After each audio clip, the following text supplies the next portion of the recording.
I am Yamato Cannon, and this is Muffin, and you're watching Thorin's YouTube channel. Right, what was the logic, by the way, of why you had to leave TSM? Like, wasn't there some scenario where there was a possibility to stay at some point, and then like how did that all work out? Because as I remember, like, it was like a mixture of like, as far as I know, you didn't actually have like the OG offer at the time, right? Wasn't that like slightly after or something? So why not stay in TSM essentially? I mean, I think more of a philosophical question at this point in time. I mean, right now I would say I don't know. Like I know why I did it at the time. I wouldn't do. If I had the choice again, I would not do it because I left, I think, friends behind. But the reason why I did it was I felt really burned out and destroyed after the Worlds run. Right, like we had this. I was essentially playing since end of season 3, I guess, like when I had all these LAN events and I qualified, then I moved over to the States, then I had the insane run, whatever, and we played Worlds, and I was really cooked. I was through with it. I could not see it through. And Reggie told me that I had to go back to the States to take care of certain things, like to make sure that I just had to go back. Like he told me I had to go back to the States with the team. I was like, I really don't want to do that right now. I just want to go home. I want to go home, and that's what I told him. I was really just adamant about it, not in a nice way. I was really just like a spoiled brat, I would say. I told him, Reggie, I need to go home. I can't do this anymore. I really need to go home. Give me like a month or whatever. Give me time. I need to go home, right? So when the team they flew all back to the US, right? And I got a flight back to Germany, and I decided to. Then they asked me like a couple of weeks later, we already kind of made the decision that I was going to leave the team. And they asked me a couple of weeks later, and then the burnout set in, right? Like when you come from a split, you can still kind of keep it up. But as soon as you start, chilling a bit, you're done for, right? Like your entire body just crumbles under the accumulated pressure that you have throughout the split. So I could not touch my PC for like 2 months, play meaningful games. And when they asked me if I wanted to return for next split, I simply felt I can't do it. I can't do it. And I didn't think it through at the time, which is my bad. But I was too burned out to make a reasonable decision at the time. And I'm not saying it pains me to this day, because obviously I had the chance to return at some point again. But it pains me that I left people behind because I made a commitment to them, right? I'm going to join the team and I'm going to stay with them. I just didn't.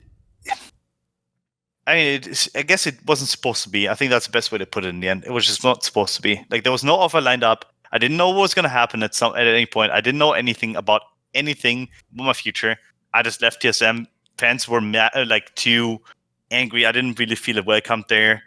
Like a lot of things happening at the same time, plus the burnout, and didn't really make me make a reasonable choice. Is what I would say. If, as you say, you were burned out and needed time off, in that sense, the OG offer was perfect, because if people don't know, obviously these players, because they made their own org, they didn't have the LCS spot. They had to go and play for the first spring split in the challenger scene and then qualify through. So in that sense, I guess that aspect did align, though. In fact, if you're going to say the TSM one wasn't meant to be, maybe the OG one was meant to be. It was a perfect timing. I mean, at the time, if people don't understand what I'm referencing, because they were starting in the challenger scene, it wasn't guaranteed you get to LCS. It's not like they had their pick of all the best junglers in the world. You had to get someone from the challenger scene, probably. Yeah, it was between me and Lulex at the time. Lulex was right. He ended up joining HK, and the offer from OG was very random. Like I was actually supposed to join MYM with LS as a coach, which is actually pretty funny. Holy moly, okay.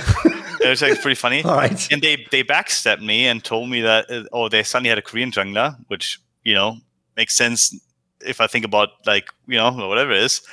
And suddenly, Horo was going to join them. Horo ended up joining them. I joined Origen, and then I played against Horo in the Season 5 regional finals. So, and beat him out of Worlds. So, I guess... All right. You didn't take it personally then, I see. Okay. I guess it came around, that happened. But yeah, the offer was perfect because I needed time to reset. I really needed time. I was very, very burned out. And then when the Origin offer came around, it did allow me to kind of reset a bit. Also allow me to have a girlfriend for a bit, which I actually quit having in TSM. I broke up with a girl over like an evening call. I was just like, no, I can't do this anymore. I'm not allowed to have a girlfriend, and that was it. So, but yeah, then season 5 came around, and then the Origin offer, and it was a bit more chill, but it was also just different. I think the way that we worked compared to TSM was more like intrinsic work, but in work ethic, than it was like, I guess top to down forcing it, right? Reggie was very forceful, and to some extent maybe too much, but to a good extent the right amount in order to get us where we needed to be. But our players had so much experience compared to the TSM players. Like Bjergsen was not really experienced at the time yet. Like Last Boy obviously had experience, but he came out late on the split. Turtle, Darius, they did have experience, but they weren't able to vocalize it the same way that Peck and especially sOAZ was able to. And sOAZ, the way that he especially interacted with me and like interacted with the team, like as such a long veteran, and Pekka too, made me feel very welcome. I never felt like there was compared to TSM, I didn't feel like I was in a battle, right? Again, to bring that reference back, right? In TSM, I felt like I was in a continuous battle. With Origin, it felt like it was 5 friends hanging out, drinking beers every once in a while after the scrim sets, and just arguing about the game 24/7. But it was more like, I guess, like how people interact in a dorm together, right? Like, I think that's the best way to put it. And we went through, that split in the challenger scene, had a bit of a scare against 2 teams, both against Millennium in the initial qualifier, and then against, I think it was like some Polish team in the semifinals. But it was an everlasting just dorm experience, and I didn't feel like it was work at any point throughout the year. It didn't feel like work. I felt like I was just playing in the way that I enjoyed playing, and I got closer with the teammates, and we just enjoyed hanging out. So it was a really stark comparison to TSM, where we did enjoy hanging out, but it needed cofactors. In Origin, there were no cofactors needed. It was just 5 friends hanging out, playing together. So it's a vast difference, and really suited me at the time. Yeah, it actually cured my burnout. I think it really interacted with it positively, and it allowed me to really restart very quickly out of complete destruction or sadness out of losing to Samson White, which I shouldn't have been sad about in the first place. Right, obviously the team made it into the summer split, but in the spring split period, when, as you say, you were playing like in the qualifiers and in the challenger circuit it was called at the time, right? At this point in time, explain to me the setup of Origin in that sense, though, because wasn't it something weird, like you were in some like team house in fucking Spain or some mad shit? Like, what was going on with that? Give me some. There's got to be some stories with this, I know. So we had a setup in Tenerife, and Tenerife is basically, I mean, it's a Spanish island, but it's Africa, right? It's literally next to the great Western Sahara, I think. Like, it's basically in that corner, right? So I flew over there and arrived there, and I drove to the house, and I thought it was going to be like a small house, whatever it is. Then I arrived there, and I see the entrance. It had like a large entrance. Then I'll get to the actual house. The kitchen is literally as big as my entire apartment right now. Okay. So it's like a mansion. Yeah, it was a mansion. It was a real mansion. We had a pool. We had a paddle court next to it. We had we didn't all have our own rooms, but I somehow scammed everyone to get my own room, because I told them I really cannot sleep with open I really need blinds. I need blinds, so it's really important for my eyes because I can't sleep otherwise. So I get the best room, the best solo room, and meanwhile, Peke and Mithy had to share a bed and share a room for quite a bit. So I kind of finessed myself in there. But the setup was, we had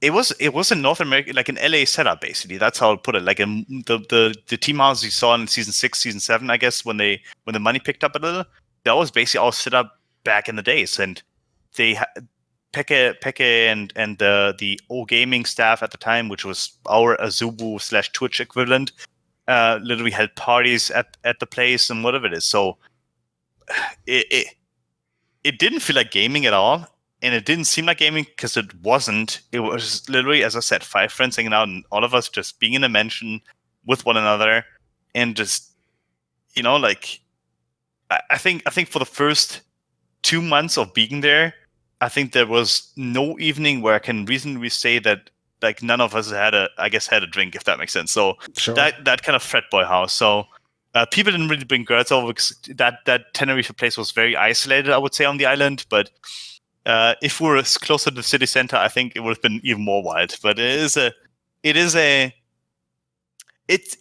a different setup to anyone at the time, like by far. And we were actually really sad when we had to move to Berlin because we had to give up that entire standard and suddenly move out to gaming house. So it was maybe a tenth of the quality that we had there. So Berlin was quite the downgrade for us. It was actually bad for us to move to Berlin, but we had to because of the LCS.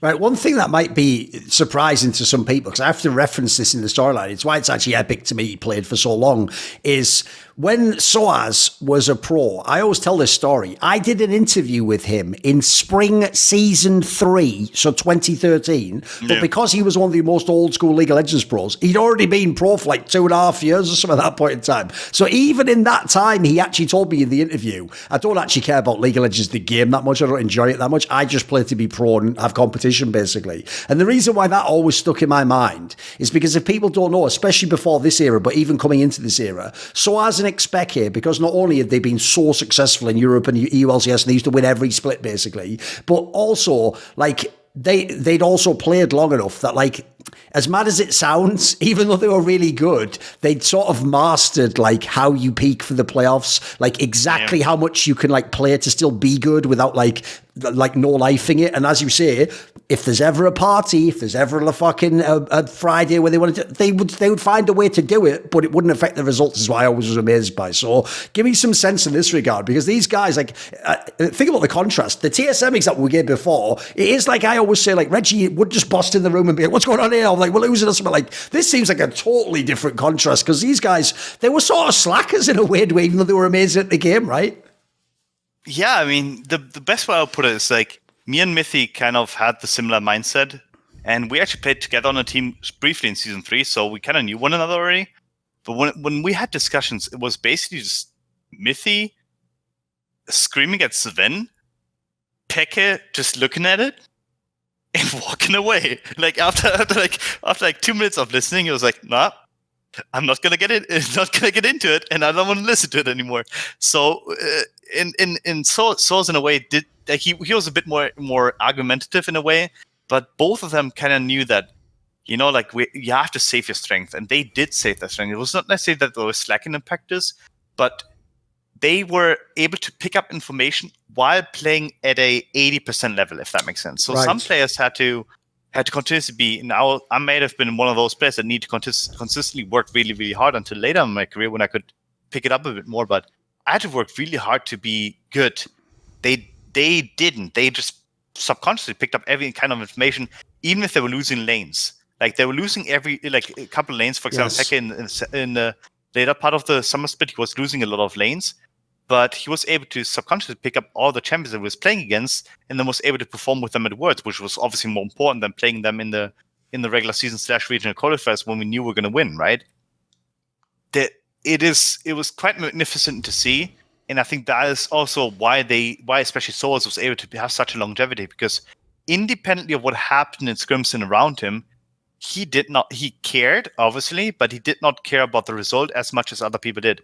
If he lost 5 scrims in a row, shit happens, right? Other people were freaking out, and he was just, it happens, you know. And then he was able to pick it up, and then in the next game on stage, for example, pick the exact same player that he was playing against without any practice, and suddenly beat the opposition the same way that he was beat, or even better, right? So that was different from him and like people like Dyrus and Björk, and even me, where like all of us had to work so hard to perfection our matchups, whereas he just, I'm just gonna do it, you know, and then he did it. So it was a different existence, yeah.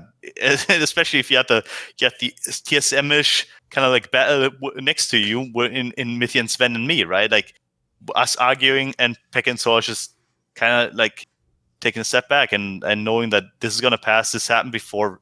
Our teammates usually did that too, so whatever, gonna let them be and let them cook for a bit. But at some point, something's gonna come out of it, and then they can confront me with it. So they were relaxed in a good way.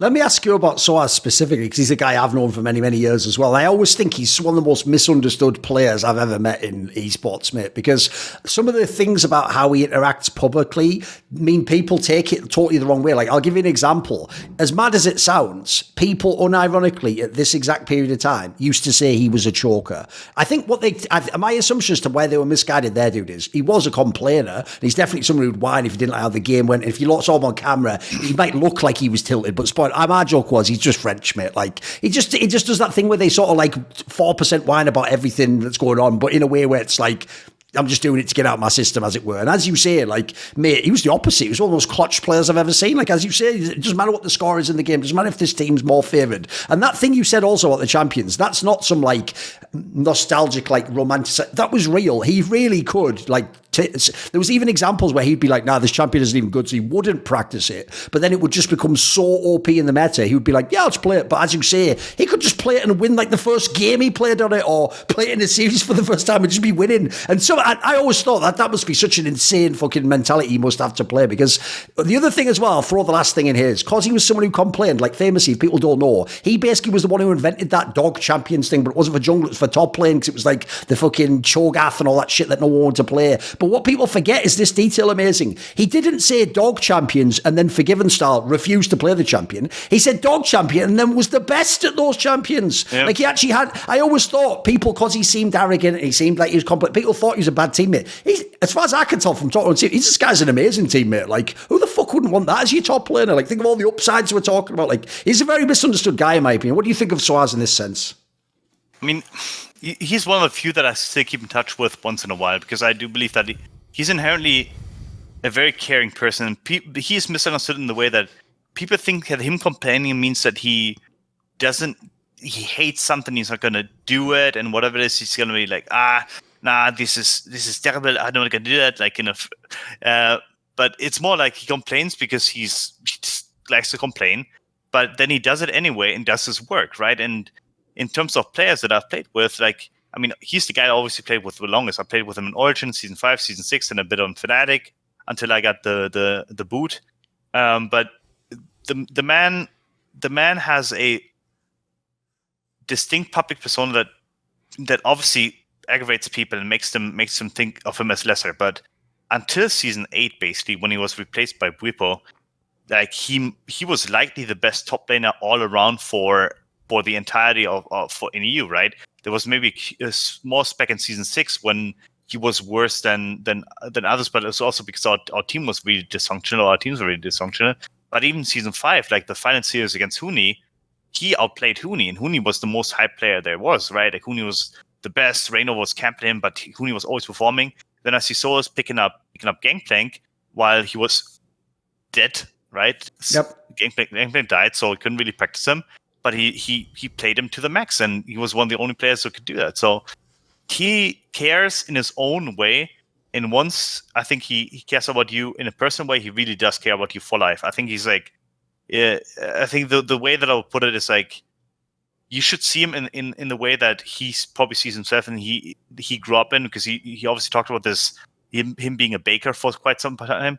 Like, quite frankly, he's a working class individual, and like, just like I guess I would have been if I was in not in esports, because of my family, right? And the way that he interacts with the world reflects that, and the way that he talks to people and cares about them too reflects that, right? Once he cares about people, he does so, and he will do a lot for them, and will do everything for them. So the man is misunderstood. As a teammate, I liked him, even if sometimes he was a bit annoying because of that very thing, right? Where he sometimes refused to play something for a bit until a certain point. But it was also that he was willing to sometimes lose scrims too hard, or be okay with losing too many scrims. And I couldn't personally deal with that the same way that I should have probably done, or whatever it is, right? Maybe he just knew better, right? But that was like kind of the thing that rubbed the people wrong the most, if anything. I would say that his like sometimes issues with I mean, just wanting to win scrims, I think. Right, obviously, when you guys came to the summer split, and people remember you came second, and he played the Gangplank in the final, and it went to 5 games, not just. But people always forget about that split, because it was obviously the one where Reckless rejoined, and they did the 18-0 perfect regular split. Was like, it was actually obvious they were going to be the 18-0 team if people don't know. Like when you watch, like the top 3 teams at the time was them, you guys were second, and then H2K was third. And if you watched, you and H2K were absolutely the only 2 teams that were going to even have a chance to beat them if you saw how well they played. And I remember actually, you guys specifically, I think it's the second game you played somewhere, you even had a regular season game where you almost did beat them and like you were in the game with them, you could have won, etc. Was that FNATIC actually like, were they as good in scrims and stuff? Like, was that a legit 18-0 for you? Yeah, I mean, they were legit 18-0. I think they were really good in the regular season. They were far ahead of other teams in terms of understanding, like especially TP plays. I think in the mid to late game, they were the only team setting them up continuously and then also denying the enemy's plays. And we actually learned a lot from them. I think towards playoffs, however, they became worse. And it is because once you played against the Huni Reignover setup, especially, a couple of times you kind of understood them, right? You knew the wave timings and whatever it is. And Huni was, despite all his prowesses, and which actually led him to have a long career, right? Had a lot of issues in the lane phase is if you were the first one to interact with him compared to like, so when he was shut down, he gone. Like it was just gone. He was out the game and he could not recover. So we kind of knew that coming into the finals, and we kind of knew that in the regular season too. But we also knew that our early game was never going to be as good as theirs. So we always had to find a late game workaround, right? Which is why we ended up playing the Jenna Tristana style, whatever it is. And we ended up playing that kind of late game heavy style because we knew that that was going to be our best chance at winning against them, especially in a 5-game series, right? So yeah, they were a legit 18-0 team. I mean, yeah, playoffs. To be fair, I kind of entered game 2. I think we were up like 2k in game 2. I entered enemy blue buff, flash over the wall. In game 5, I don't have my best game either. So like, and then we have Peke also not being on his best champion. Like they were the legit winner of that split, and they were 18-0 right in the regular season. So I there's nothing I can take away from them. That was actually like, you know, I'm as salty as I am about losing the way that we did in the season 4 playoffs, or like I guess season 4 words with TSM. I can't say the same thing about season 5 against FNATIC. Like they're just better than us for a bit, you know, like slightly better than us, but it ended up being the 3-2. By the way, in this team, even though you're playing with like sOAZ xPeke, like at this point in time, was xPeke, was he already like having waning interest in the game or something? Because I remember at this period in time, he wasn't like the like prime xPeke that would play like Zed. He was more like a control mage player at this point in time. He was a good player still, but was there something going on with him in this lineup? What would you say? I mean, I would say that I wouldn't say waning interest. I think he had too much on his plate, right? He was the owner. Then he also had to continuously orchestrate the moves because we had to move from Tenerife to Berlin, and then within Berlin we moved again, right, from east to west. So we had to find a different gaming house. Then there were a lot of complaints from like the team, whatever it is, and like given our gaming house setup in Berlin compared to obviously Tenerife, like, and I think he just had too much on his plate, and he was still very, very good when he wanted to be and when he really needed to be. When he practiced, like he was and picked up stuff from Nuke Duck, for example, with the Anivia, he was able to play against mid laners of the world. It didn't really matter to him, right? Like the unique thing about him is I learned that from him over time. Like kind of like try to make that for myself. Like he could right now even queue up for Worlds finals or whatever, so Worlds semi-finals right now, like 5 years removed, and he will probably still be able to play the game at least on a decent level and like kind of shot call in some kind of way. So he always had that intrinsic ability of not having any kind of fear of the enemy, but also being able to play as well as he did. Like season 5 Worlds must have been hella stressful for him, and like the entire regular season too. Like I don't know. Like I can't say anything bad about the guy in terms of that. Like he had. Also had his own mind for the game, like his own way of seeing. Like obviously, people know his macro moves were legendary, right? Yeah, I mean he wasn't as much of a short caller with us because we had Mithy and me, I guess mainly, and then we had Sol chiming in once in a while. But what Peke did is like he found like solutions to certain issues at certain points, right? It was just when none of us could fill the gap. I think he was the one kind of saying it. While me and Mithy were maybe building the groundwork together with Arene and like maybe with Ledux / Hermit, depending on the time frame. But like we kind of laid the groundwork, and then he was able to chime in and like finally solve certain things, and because he saw it all before, right? So he made complicated things a lot easier within the moment, I would say, in certain scenarios. Right, when you guys went to Worlds, I always think this needs to be. This is one of the stories that's just forgotten, mate. People know you went to the semis, but they always forget the first part of the story, which is because you guys remember they used that format back then, where because you were coming in as like the second seed, technically you were added as like what could have been a wild card to like the group of death, because you had the group that had KT Rolster, one of the best Korean teams. You had LGD, who actually been like the champions in Korea, in China rather, and then TSM, who was the second best LCS team, and then you guys get added. So this group at the time already is brutal, right? But people always forget this. In the first rotation, Origen beat everyone a 3-0. This has to be amazing, mate. Give me some story on this, because this is like some fucking, again, that must be so surreal to be able to sweep a group like that to begin with. I mean, yeah. When we're queuing up against LGD, we're kind of like, okay, just play our best game. Try to make it. Like we kind of thought we were pretty fucked in that group. We kind of thought, yeah, understandably, yeah. Yeah, like we kind of thought of it. It's like, man, that's kind of unlucky. Like, why the fuck did we get in this group? And then we play the first game against LGD, and it was a complete choke fest on both ends. I think like TBQ probably had this worst game of his life, and I think he was shaken after the game. He went like 0-5 in the game. I entered a couple of times, but what stands out to me is just like the way that we played with confidence. And we kind of thought that this is gonna be a tough game, and we played it that way. But once we realized that we can actually outplay the macro on a macro level, like we just capitalized on it, right? Like we just knew what we had to do. So that whole team fight in mid lane, like it was entirely set up. It was like sOAZ short calling it, Pekka saying like, okay, I'm gonna get the ult off here, whatever it is. We just got to warm a combo with them, and we literally had our own style with the champions that we played, because we scouted out every single other team, right? When we knew that we played Kalista, we knew the kind of like opponents that we're going to run against. Then we knew that we're going to probably have a stationary AD carry on the opposite end. So what if we wombo combo them, and we literally just play a Kalista bomb comp, right? Kalista Annie, Vladimir, Orianna bomb comp, and then we just literally destroy the backline with through the Kalista ultimate, right?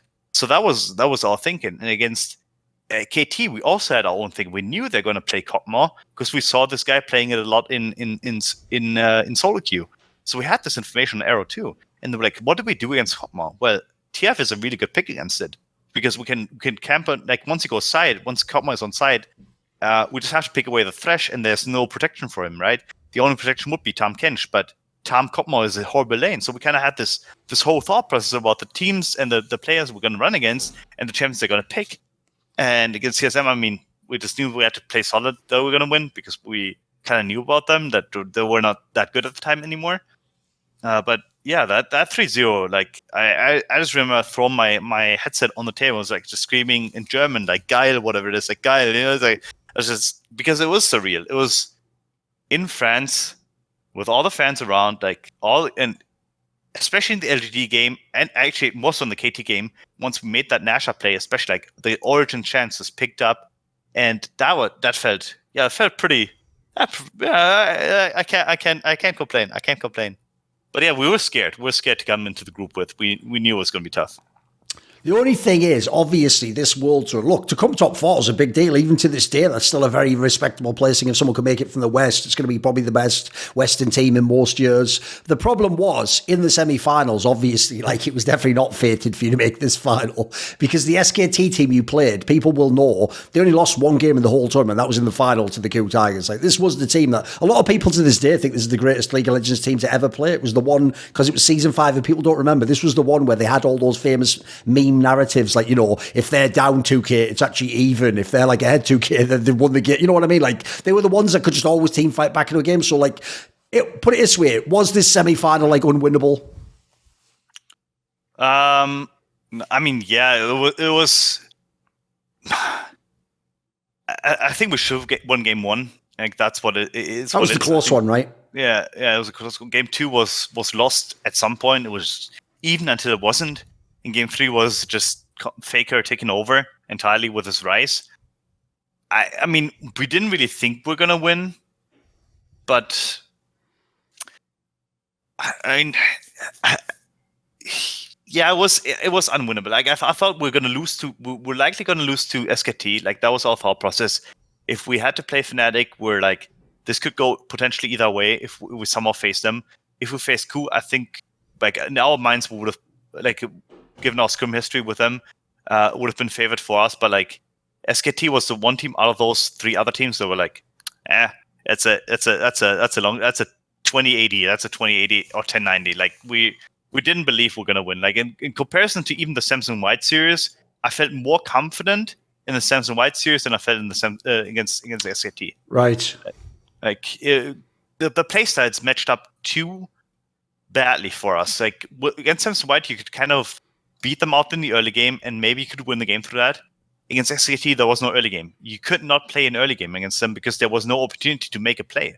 Right? But every game that they lost, even that year, or even in the finals when they lost the game, the reason they did it was because they made such egregious mistakes that Hoja and Lee Sin got like a 4-0 lead, right? Hoja and Lee Sin was, I mean, no offense to Hoja, but he wasn't really that good, right? He was an okay player, but he was a serial player. Yes. Like him starting the game 4-0 is outrageous. So they had to end for that game to even happen. So yeah, SKT, like, they were... I still think that Samsung White overall was better, but SKT was... They were They were just more stable. Like if Samsung White could end up here and end up here, like SKT was always like slightly behind them, like right there, whatever it is. I think. Guess the cropping is a bit bad. My bad. Yeah, there you go. There you go. It's all good. And it's like they were just slightly below them, but they were there all the time. They didn't really have that volatility coming in, and they didn't need the early game. Like Bengi didn't need to win early game; he just needed to go even, and then they were fine. So you touched on it earlier, but let's like make it more explicit as a question, right? One of the things you've always told me actually that you really enjoyed about Origin was this like unique dynamic between the players where like there were people who were coaches, but they weren't really like true coaches in the modern sense. In fact, I've even told the joke before, like sOAZ is so fucking raw that I remember he did an interview with me after this year and he was like, I've actually never really been coached. And I was like, bro, like people are going to look on Gamepedia and know that you just flamed all your coaches basically. They're like, but he was doing it as though he really never had a cut. So, but basically, it was a team where the players figured it out, right? And in this case, it sounds like you and Mithy had a very interesting dynamic that sort of yielded the results, right? Yeah, I mean, it was like I'm not taking anything from the Leduc. I think Leduc was. I had him in CW and then I had him again in Origin, and I think it was fascinating because he was one of the first coaches that actually ran a data set, right? Like, and right. He was able to tell us what enemies were playing in scrims because no one had like people didn't scrim on the tournament RAM, if I remember correctly, or if they did. He was still able to... I think people just made customs, right? Or some shit like that. Yeah. Right? Yeah. And you couldn't see the champions they played, but you could see the runes they were running. Right. So we basically had an automatic system where we knew the runes they were running, and then he compared it to the solo queue champions that they were playing. Right. And then he always knew what they were playing in scrims. Right. So that's pretty clever, yeah. The man knew everything, and he actually had a pretty good system until I think he saw. I mean, this may sound like a meme, but he might have seen Fnatic Legends or whatever the series was called, and he thought that, man, Dela is doing so much, maybe I should do that too. Right. Okay. So he overreached. And he overreached, and yeah, I mean, I'm not sure if this story is going to reflect well on me, but I think it is pretty funny. So we're about to leave for Stockholm, and it was like the season 5 finals, right? And I was watching Hannibal at the time, right? And everyone was packing around me. I already packed. Like I only needed to literally just like, turn on my PC. That was it, right? And he approached me, and he did the same apparently to Junkers, which makes this more funny actually. And he told me the taxi's outside. I'm like, well, yeah, I know. It's okay. I'm just gonna watch these last 2 minutes. It was like the season 2 finale okay. of the series, and I was like really hyped for it. And then he's like, but the cap's outside, you should pack. I'm like, I'm already packed. Like, just give me these 2 minutes. I'm going to be there. Like, don't worry about it. And like, he just goes to the beginning. He's like, you really got to go now. You really got to go. I'm like, dude, just know what? Everyone is still packing, man. Like, let me be. And he's like, half a minute later, I see this. You turned the PC off. Turn my PC off. I look at him. I'm like, what? What did you just... What? And I got so mad. that I just took my headset and threw it somewhere into the room. I don't know if it hit a person, whatever it is. We're not gonna mention that. But I got really, really mad. And like, we couldn't talk to one another for the entire Stockholm event. So he was supposed to room with me. All right, okay. and he didn't room with me anymore. Let's put it this way. And like, so, I mean, what I'm trying to say is like, we had coaches and we had certain people that were trying to be coaches, right? I think Aaron did a really good job with words. He was coordinating a lot. And Hermit, despite his flaws, whatever it is, like, he still had some coordination. He had like a lot of backup analysts, whatever, that were helping too. So we had coaches, but they were not traditional coaches, because in what you would say with Lokodoku, with Reggie, they brought the solutions and they brought the framework. In Origin, we brought the framework and we brought the solutions, and it was literally just the coaches kind of standing there and kind of giving us some information about like, okay, this is what they do. So what is your conclusion out of that? What do you conclude out of that? So that's what they did really good. So I can see why sOAZ said it.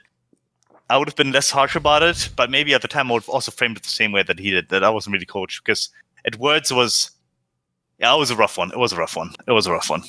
Right, to ask specifically about Mithy, I often say this, I'll take ownership myself. In the past, just because the terminology was so limited in League of Legends, I often did describe him as like a shot caller. And he has even told me in interviews, like, don't say that, like, technically I didn't really call shots in the game or whatever. But it's because I didn't have a better label. Like, now what I do for players like him is I call them like a cerebral player. Because basically what I've heard for real amazing in loads of the teams, I mean, Youngbuck would even tell you this, is like in a lot of the teams Mithy was in, he sort of was the coach, if you know what I mean. Like, supposedly everyone says in practice, he's the guy who would like say in the review or whatever, like, we did this wrong or whatever. Famously in G2 later on, he's the guy who like figured that shit out that the Koreans did with how they like split the map or whatever the fuck, like, which like revolutionized fucking G2's level and stuff. So who was this guy? Because like, look, it's mad, because if you ever see him in public on camera, he is super self-effacing and he'll always talk himself down and act like he did nothing. But every top player I know that was a teammate with this guy, mate, raves about him and says his mind for League of Legends was amazing. It is. I mean, he has what makes Mithy special is that he, unlike maybe any other player that I've met so far, is so focused on winning, but does so in a way that is actually helpful to the team, right? Like, I mean, we had useless arguments, we had long arguments that could have been solved in 20 minutes, but he was always willing to talk things out as it became necessary. So when we didn't have a solution for a certain issue, he would not relent until he had it, right? So it's like this relentlessness about finding a solution to an issue and then anticipating further issues. What made him as great as he was, or as great he might still be. I don't know, but I don't know. It's like it's the insanity that Forgiven had. I mean, Forgiven always wanted to win, but he did that in his very unique style. The way that Mithy did it was always team-centric, and he did not advocate for changes in a way. He didn't really want anyone benched or whatever it is. He always just cared about wanting to win, trying to like get to the point of it. When he got fed up with people, he became a bit toxic. Might have been a bit passive-aggressive once in a while. Enemies fake out. What can we do? The usual stuff, but he never ever like thought of him as anything but a force for the team to utilize. And I think that was like what is so unique about him. And I don't know, like I respect him a lot. And when I joined Origin, he was obviously the one that I argued with the most. And I was also the most disappointed by what happened in Season 6, because I think like I talked about this, the battle worn thing, the battle hardened thing that I had in TSM, I had with him too. And I felt like we're like two amigos in a way, and that the two of us were gonna stick together for quite a long time, right? And then wasn't it something like they didn't really tell you? They just sort of told you last second, like, we're going. It wasn't like they didn't really even include the rest of the players in the decision, right? No, they didn't. Like, I mean, I was actually in Santa Cruz at the time, like in California. I was visiting, and suddenly I get a message. I'm like, Mithy and Sven are gone. I'm like, what the fuck just happened? Like, they going to G2. I'm like, and I was laughing internally. I was like, to G2? after we lost to them in the finals, like, what? And I thought of it as like a betrayal, because that offseason I could have joined TSM instead of before Svenskeren. I made the choice not to. I could have joined. What else could I have joined? I could have had this. I mean, no, I could have maybe joined TSM. That was actually my main and only thing. I could have joined TSM back. I made the choice not to. And I even advocated for him to get on TSM with me, but he didn't want to leave Sven. And I was like, man, that makes sense. Okay, well, if you guys are staying, I'm going to stay too. I'm just going to do that, right? I'm going to, like, I think we still have something to work out with, like, and the issues that we had in the prior split when it comes to, I would say management in a way, like I would say Origen didn't understand the scale that which they had to operate in, like it was more like they were always at this family stage, and they didn't really understand how to scale that up, right? Other teams, Immortals, TSM, they bought these, or they bought into these whole like Korean boot camps all the time, and they bought into these insane salaries, whatever it's all the time. Origen obviously didn't have that funding, they didn't have the money for it, right? So they're always a step back, but they made promises around the gaming house situation and really wanted to better us because we're in the middle of nowhere. We're like 40 minutes away from live, and they never made that happen. So in the end, I understood why they left, but I felt betrayal in a way that I felt like, I know that I sucked doing this, but I think I had something inside, like at the very time too. Like you guys, we actually had this. I even said like, this is on me right now. I just suck. I just suck, and I did suck at the time.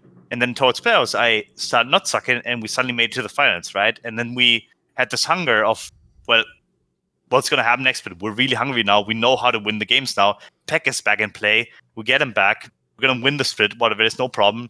And I get that message. I'm like, well, damn, like, I have no one to bounce off of anymore. I didn't have that interaction that furthered me, because I need someone to argue with me. Like, I needed Reggie. I needed Björksen. I needed Mithy. The players that were going to argue with me to the end of days to find a solution that is going to be suitable for the entire team. So we're going to make the right call. Didn't have that anymore. And suddenly I'm a completely different player, right? I'm not the same person anymore. I can play for my own, and I'd go back to my CW days. And I did that, try to do that in the summer split, but I knew that was not going to win us games. That was not going to win us a split. That was not going to win us anything. And I knew that, like, I mean, once he joined G2, like, it was just done deal for me. Like, I was just, yeah, this is fucked. I still tried with Origen, but there was no way we're going to win anything that split. It was just impossible. Right, in the spring split, the one before this move happened, as you say, the team itself, obviously this is where people remember, initially xPeke came out of the lineup and PowerofEvil was recruited, and actually the split wasn't going that well, and then basically xPeke came back in, even though as far as I know, I wasn't even playing that much, like, and the joke is, it ties into what you were saying before, it's like, if you watch how he plays mid lane, it's not like he's a great mid laner again, it's just he knows how to fucking win games in the playoffs, like, he just has a winner's mindset, right? Because this run of all the runs, because again, I was like friends with Forgiven in HUK, like, it was supposed to be HUK versus G2 in the final. That was supposed on paper, and they were up 2-1 again. It was one of those classic ones where they came. But like, this to me just proved how clutch some of the OG players were, mate. Like, this is like, you weren't supposed to be in this final, right? No, I mean the ULCS was pretty easy because they were bad, but when we played against HUK, I mean, we prepped for them very well, and they got. And I talked to Polly about this when I was on Hanthis. I talked to him about it. And they got baited by a pick that was Grace, right? I was the only one, actually, amongst the three junglers that were or four junglers, like Spirit, me, Trick, and Junkos, that was actually playing Kindred on a high level, right? So I was able to play Kindred every game that I wanted to. And I knew Kindred was better than Grace because I couldn't play Grace because whenever I played him, I was like, man, why is this working? This shouldn't work. Like, because Grace has like this, and even more so back in the days where auto attack E, whatever. And you literally have to melee people all the time. And at the time, you couldn't build tank items, right? So you didn't have the Gordrinker route. You had a basically AD route. And that champion was going to be one shot or terrible if you didn't get ahead. And I was like, if this doesn't get ahead, like, how are you going to win the games?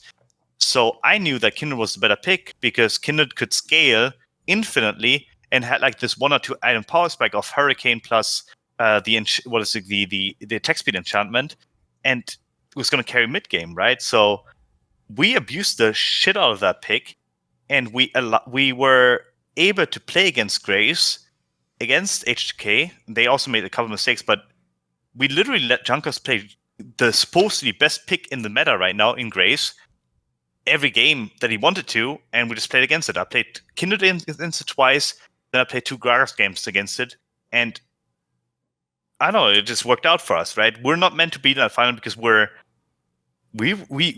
mean, in terms of like our regular season, but our playoff preparation was actually pretty clean by comparison. So we cleaned a lot of our issues up. Peke came back, and what made Peke come back actually made me also re-energize a bit because I had no synergy with PowerofEvil. Like I mean, to this day, Tristan, like I don't get him. I don't understand him. Like we're both German, but I have no understanding of him as a player. I do not understand him. Like I come from a line of midlaners at the time, like which was Bjergsen, Kautad, and Peke, right? And even Kautad was able to communicate around this lane, have certain timers in the lane where it's like, man, you can gank that, you can do this.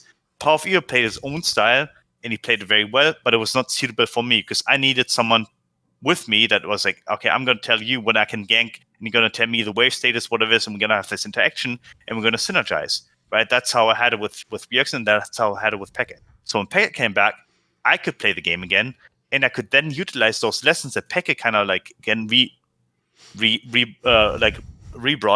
brought back into the game, I guess, to help PowerofEvil too. You know, then I could kind of understand PowerofEvil a bit more and to help them out a bit more. So I needed to grow throughout that split to actually take on some of the responsibilities that Peke was taking over for me in order to help PowerofEvil also perform in the later stages. And the finals come around. I mean, the finals were a bit unlucky. I would say I think we should have extended it to 5 games. Probably would have lost anyway, but I don't know. Like I mean, they were really fast. They were just played really, really quickly, and all of them players were mechanically sound. Even Hybrid was mechanically sound. Emperor was good. I mean, and Trick and Perks. I mean, I wouldn't even say that they were performing to their best standard, but they were still way above average than most of the other players, and they were playing better than HK, right? Like by comparison, like simply mechanically and in terms of like their pacing in the game, right? They were just smarter, faster, better, and that made us lose. It's that simple. So. By the way, in the off season before this, when PowerofEvil first came, one thing I did want to ask about, just as a curiosity. Oh, in terms of how he was recruited? No, it's when you went to the IEM in San Jose, and even though the TSM you played technically was the one with Kasing, it's before they got in Yellow Star, but the rest of the lineup was the TSM lineup of Bjergsen and Double Lift and Haunts and all those guys became the season 6 team, right? Was it meaningful to beat TSM in a fucking American stadium and all that? That had to be pretty cool as a former TSM player. I mean, of course, it was pretty fun. Yeah, I mean, it was, but it's also about like, I mean, Bjergsen has beaten me over time. Like, I mean, I was 4-0, then we lost at IEM Katowice 2-1, and then I went 1-1 against him in one of these. But like, it was very important for me to beat Bjergsen because I didn't want him to have won over me ever. I just didn't want to. So. We had to beat them. Like there was no other way, and I mean it worked out, right? At IEM San Jose, we clean sweep that event, and we got debated that PowerofEvil was going to be our next great mid laner. Like no offense to him, but obviously, you know, it didn't work out in the end the way that we wanted to. You know, but what is the story then on how he got recruited? Then come and hit me with it. I mean, it's very convoluted. We asked Perks /G2 for a buyout/tryout. So we asked them whether or not we could lend out Perks for the season 5 IEM San Jose, and Oslo just gave a ridiculous like buyout or lend out fee, and I was like, sure, we're not gonna pay that. Yeah. So we decided, well, PowerofEvil is the one that we can take then, I guess, because PowerofEvil didn't have a team at the time, and he seemed very, very good because he beat Peke like 3 lanes in a row in the regional finals. So we thought that he was going to be a good fit. And at IEM San Jose, surprisingly, he was a good fit, right? He was actually a good fit. And then the season starts, the meta shifts a bit. We didn't have we didn't have internet in the gaming house because it actually dropped. So we all traveled to Berlin, and we're without internet for like 3 days until we solved the issue.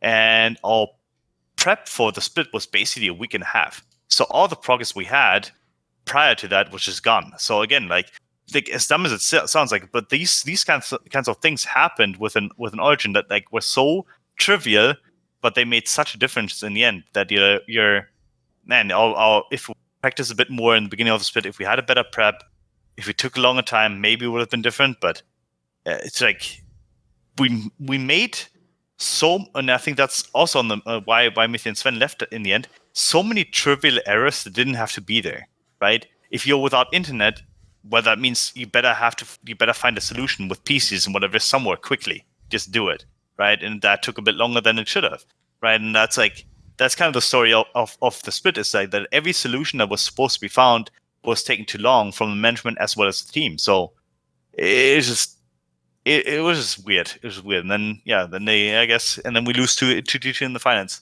But yeah, I'm a blame Tristan. I'm also like trying to rephrase this. I think he's great, and he obviously proved that in Misfits. But it's like there are certain players you cannot synergize with because they have really unique style, and he was one of those players that couldn't be synergized with yet, or we didn't teach him enough, either or. Right, people will always think, because they always have like a reason, but it's often a very surface level one. People think the reason why OG, this era of it, closed down is either the best in the West bot lane went to G2, or the other story is like the whole thing with like xPeke's mom and the org was like a bit fucking amateurish. But there's another aspect people forget, which is the way this summer split went. Because I remember what happened was when the best in the West bot lane went over, because simultaneously Forgiven had one of his fucking episodes in H2K where they booted him, / he was forced to leave. You know, it's one of those, did he jump or was he pushed? You know, like every bloody split of his, right? I remember the scenario was you guys got Forgiven initially, and because obviously Hybrid had been the support with Emperor, and Emperor went back to Korea because he was Korean. You got that in, and that was going to be your bot lane to replace it. I remember thinking, like, look, obviously the other bot lane's better, but that's not bad, actually. Like, this lineup could work, you know, maybe this could be like a good team. But I've heard, mate, that this was actually ridiculous. Like, from sOAZ, I've heard some ridiculous stories as well. Like, they said in this particular one, like, wasn't it something ridiculous? Like, Hybrid and Forgiven didn't get along, and then Forgiven found out something mad. Like Hybrid was in like a Skype group with like Perks and some other players that like he like was like rivals with, and like he'd like, you know, said some like trash talked him or said something like, oh, he's not that good or whatever. And then Forgiven like found this out or something, and then did like, because this is just how Forgiven is. You have to understand, guys. Forgiven's, you know, everyone else in esports is passive aggressive. Forgiven's just aggressive. Like his way, if he finds that out, isn't like, oh well, that upsets me. It's like, hey, you right there, you've done this, and it has to just be a whole thing. And I've heard basically it was some mad thing where it was like, it was impossible to like cool people down. You couldn't just be like, everyone go to their own route, and it just broke the whole team. And like, if people remember, he barely played this split. Like, give me your take on, is this accurate? What the fuck happened in this team? Yeah, I mean, we had like I personally recruited Forgiven because I knew he was out of a team. I knew that he played decently throughout the regular split of last split, right? He was good on HEK. And I was like, man, you know, like, if we have to choose an ADK, like, this is the obvious choice, right? I'm just, like, I know him personally. I know that I can control him. Like, as in, like, you know, me being optimistic there, you know? I was like, I'm going to be able to control him. And I bring him over, and we play a week. And within a week, these two kids are at their fucking throats. And Hybrid, literally, as you said, had that Skype group open, which is also why, to my estimation, something might have happened that led to like certain players leaving my team and going to a different. It was also implied that was why the best in the West one went over as well. Basically, this is where all the Perks poaching memes come from, if people don't know. Yeah, I mean, there was literally a committed Skype group between like, I think it was like some Fnatic members. I mean, not Vekas, that's for sure. He was not a part of it. I know that at least. Then some OG members, some HK members, and some G2 members, right? There was a Skype group, right? Whether people want to deny it or not don't give a shit at this point in time, but it was there, and they arranged like how like they played flex queue together, they shit talked one another, and Hybrid was part of it, and he obviously shit talked like to Forgiven at some point, and Forgiven found out about it by, I think, going through his Skype messages or something like that late at night, like something mental like that. That's pretty ridiculous, yeah. But like some girlfriend going through the phone, like who's he messaging? Like, I know, it's ridiculous. Yeah, and Forgiven just made an ultimatum. He was like, either you kick this guy or you kick me. And I hate this guy. I'm not gonna play with him anymore. I'm like, I mean, what do you expect us to do right now? We're a week in and we just went 0-4. Like, exactly. How are we gonna remedy that? You know, like. And then it comes to a vote, and we had we had to make a call. Like Hybrid was one that we knew we were going to be able to work with throughout the split, but Forgiven was like, was it going to work out? Likely not. It was going to be someone else that he's going to have an issue with at some point in time. But we didn't have an AD carry replacement. Then we play with a guy called Toaster, and we play with a guy called Peke in the AD carry role. And while we did get away from our 0-4 start and we kind of made a bit of a run, it was never like because of how the split worked, you had to win best of twos. So if you win 2-0, you got 3 points. If you get 1-1, you got 1 point, right? Right. Like this is the one where you went like 1-1 a billion times or something, right? Yeah, we went 1-1. We're like 1-7-4. So we had like 1 win and 7 draws and 4 losses. And right. If we just had made it to 6th place or 5th place, we would have made it to words, literally. Right. So because of the point system. Yes. So yeah, like I mean, and we made it to 8th place, right? So we couldn't partake in the gauntlet, and it was just gone. But yeah, it was a very ridiculous split because I don't say it was otherworldly, but it's like I come back from, and that was like one of the first times I've ever taken vacation, like that I actually took vacation. And I come back rejuvenated for the split. I'm like, man, I'm just gonna, I'm gonna be energetic. I'm gonna lead the team. I'm gonna do that. I'm gonna be insane. I'm gonna do all the things I did at the end of the summer split. I'm gonna do that with a new team. And then I have 2 kids basically throwing fists at one another and trying to get one another kicked. And like, it was again so trivial, but because they made it such a big thing, you couldn't keep it trivial, right? And that's the ridiculousness of this. If you think about it by today's standards, if you had a side coach, spot psych there, you had like a real coach there, whatever it is, that issue would have never occurred. Yeah, right? You'd have like a sit down or something. Exactly. Yeah, of course. Yeah, but instead, like we had Nico the Pico at the time. I mean, he actually was pretty decent for what we had in terms of coaches at the time. So he was okay, but he was not a confrontational person, right? He was someone that was just sitting by, but he had a very feminine way of approaching the issues, which is more like trying to calm people down in that way, right. like trying to. But these people need to have a proper way of venting. They need to vent once, twice, thrice, but it needs to be productive, and then it's out of the system. But if no one does it for them, who's going to do it? And I obviously didn't have the site knowledge. I tried to get it into a bit of like the cognitive behavior therapy to kind of read myself into it. And I was trying to basically reflect all the statements that Forgiven made back to himself. So when he said, "Oh, I just got the C word off of that game," I asked him, "So really just got cancer off of that game? Is that what he's saying? So right now you now have set, like whatever, it's like trying to say it back. So this League of Legends game right now really gave you a physical illness called cancer. Is that really what happened?" Like to kind of like make him reflect on and like it just ended up being a ridiculous situation where at some point he completely shut down and was like, "I'm just not gonna." The spicy part is like this is the funniest statement I've ever heard. It's like I don't need to tell anyone what they did wrong. I don't need to help them get better because they're all professionals anyway, and they should be behaving like professionals. So I'm like, okay, but you can help them, right? Like that's what I'm doing right now too. Yeah, but I have a photographic memory, so I know everything that happened anyway. So can't really argue that, can you? I know. I was like, okay, well, it cost us. I guess it was. But I feel bad because he obviously got kicked, but in the end it worked out for him, right? He got to HK Yes. and then made it to World Semis, right? For us, it didn't work out that well. Like Hybrid was not a bad player by any means, but obviously was no Mithy, and Toaster and Peke were no Sven. Like no secret, quite obvious. And I played a very selfish style. I played a Copenhagen Wolves style almost. I played a lot of Elise again, and tried to solo carry a lot. Didn't quite work out. sOAZ tried to do the same. Didn't work out.